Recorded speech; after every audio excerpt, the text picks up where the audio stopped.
This is the Sittingbourne and Kemsley Light Railway podcast.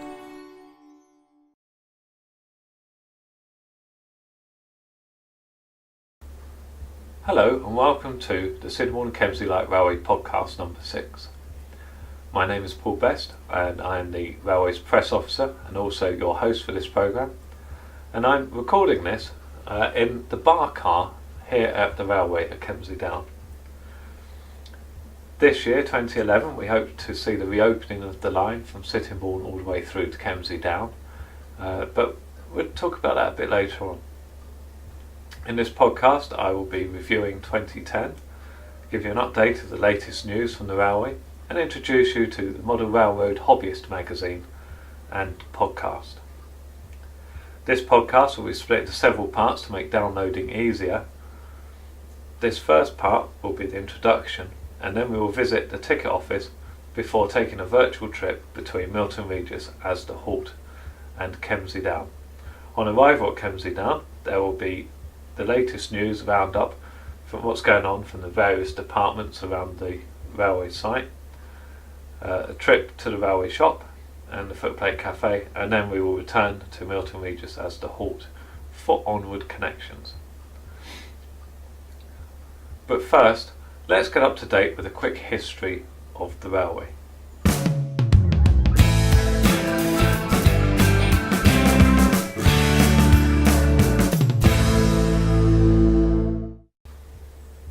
Let me show you where Sittingbourne is.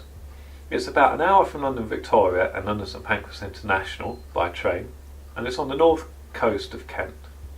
Sheltered by the Isle of Sheppey and the Swale estuary, Milton Creek is a tidal waterway between the Swale and Sittingbourne. Originally a horse-drawn tramway of the mid-1800s, steam came to Sittingbourne Paper Mill in 1905 in the shape of locomotives Premier and Leader. The paper mill expanded around the end of Milton Creek, but this kept silting up, so by the 1920s the line was extended to Riddham Dock on the Swale estuary and a new paper mill was built at Kemsley. More locomotives and wagons were purchased, and the railway developed into a complex network of lines in and around the paper mills and Riddham Dock. The track was built to a narrow gauge, that's the distance between the rails. A standard gauge line, like the national network, is 4 foot 8.5 inches wide, that's 1,435 millimetres, whereas the paper railway was built to 2 foot 6 inches or 762 millimetres.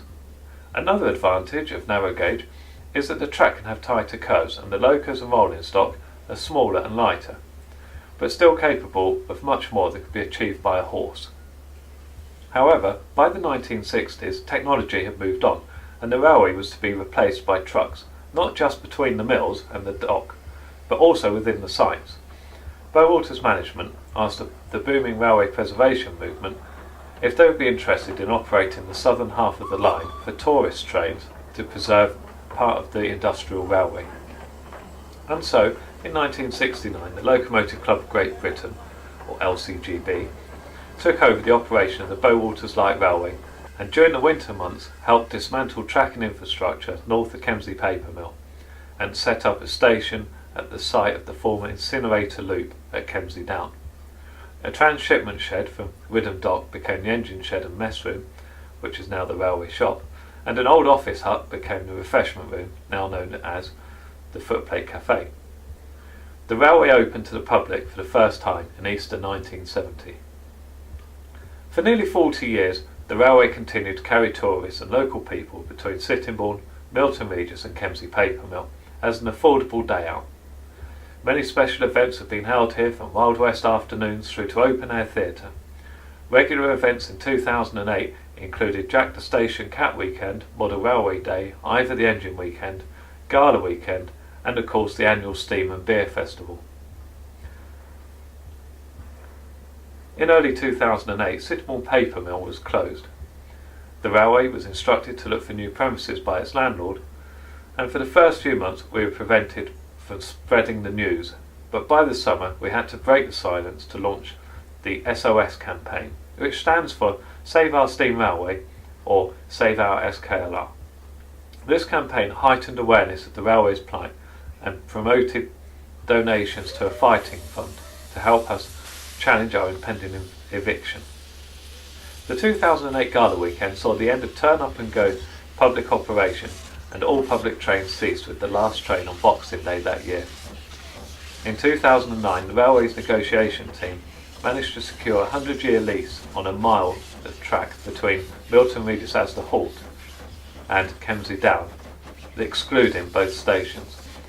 Our landlords donated a considerable sum of money to the railway as compensation to remain closed throughout 2009, which we marketed as a gap year, but the fight continued to return us to public operation over the entire length of the line. In the meantime, steam locomotive Melia and coach 647 left the railway to operate over a specially constructed demonstration line at Preston Services near Canterbury. They both remained there for the rest of the year and were operational during the New Year steam up in January 2010, by which time Sitterbourne Mill still hadn't been sold, but we'd stated our aim to run public trains again, as this was the 40th anniversary year of public operations. Melia and coach 647 arrived back at Kemsley Down in the summer, and then Melia left again shortly afterwards, this time as a special guest locomotive at the Great Whipsnade Railway, to celebrate 40 years of that line. There'll be more on this later on in the podcast. Essential Land, a developer, purchased Sitterbourne Paper Mill and immediately set to demolish it, much to everyone's surprise. They have been very supportive of the railway and allowed us to reopen to the public, which we did in October 2010.